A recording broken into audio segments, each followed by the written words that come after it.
அரஃபா தினத்திலிருந்து நாம் பிறை 13 வரை தக்பீர் சொல்ல வேண்டிய அவசியங்கள் இருக்கிறது. ஒவ்வொரு பரலான தொழுகைக்கு பின்னால் பிறை 9வது அரஃபா சுபுகுலில் இருந்து பிறை 9, 10, 11, 12, 13 அசர் வரை மொத்தம் 23 நேரங்கள் வக்துக்களை தவறாமல் தக்பீர்களை ஓத வேண்டும். அல்லாஹு அக்பர், அல்லாஹு அக்பர், லா இலாஹ இல்லல்லாஹு வல்லாஹு அக்பர், அல்லாஹு அக்பர் வலில்லாஹில் ஹம்து. ஆண்களும் ஓத வேண்டும், பெண்களும் ஓத வேண்டும்.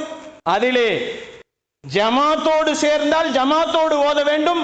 ஜமாத்து தொழுகை கிடைக்கவில்லை என்று தனியாக தொழுதால் தனிமையிலே ஓத வேண்டும்.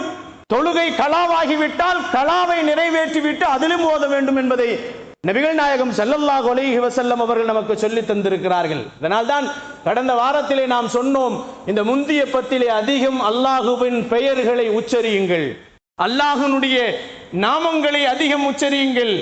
மற்ற நாட்களில் உள்ள அமல்களை விட துல்ஹஜ்ஜினுடைய முதல் பத்திலே செய்யக்கூடிய அமல்களுக்கு அல்லாஹ்விடத்திலே வரவேற்புகள் இருக்கிறது என்பதை உங்களுக்கு நாம் சொன்னோம். அல்லாஹு ஜல்ல ஷானஹு தஆலா இந்த துல்ஹஜ் பத்திலே செய்யக்கூடிய எல்லா அமல்களையும், எல்லாருடைய குர்பானிகளையும், எல்லாருடைய ஹஜ்ஜுகளையும் அல்லாஹு ஜல்ல ஷானஹு தஆலா ஏற்றுக்கொள்ளப்பட்டதாக ஆக்கி அருள வேண்டும். நாம் செய்யக்கூடிய ஒவ்வொரு அமல்களும், நம்ம சொல்லக்கூடிய ஒவ்வொரு தக்பீர்களையும், நாம் செய்யக்கூடிய ஒவ்வொரு வணக்கங்களையும் அல்லாஹ் முழுமையாக ஏற்றுக்கொள்வதுடன் அல்லாஹு ஜல்ல ஷானஹு தஆலா இந்த பெருநாளை எந்த ஒரு இடையூறுகளும் இல்லாமலும் எந்த ஒரு துன்பங்களும் இல்லாமலும் கொண்டாடக்கூடிய நல்ல பாக்கியசாலிகளாக அல்லாஹ் எனக்கும் என்னுடைய குடும்பத்தாருக்கும் உங்களுக்கும் உங்களுடைய குடும்பத்தாருக்கும் ஆக்கி அருள்வானாக.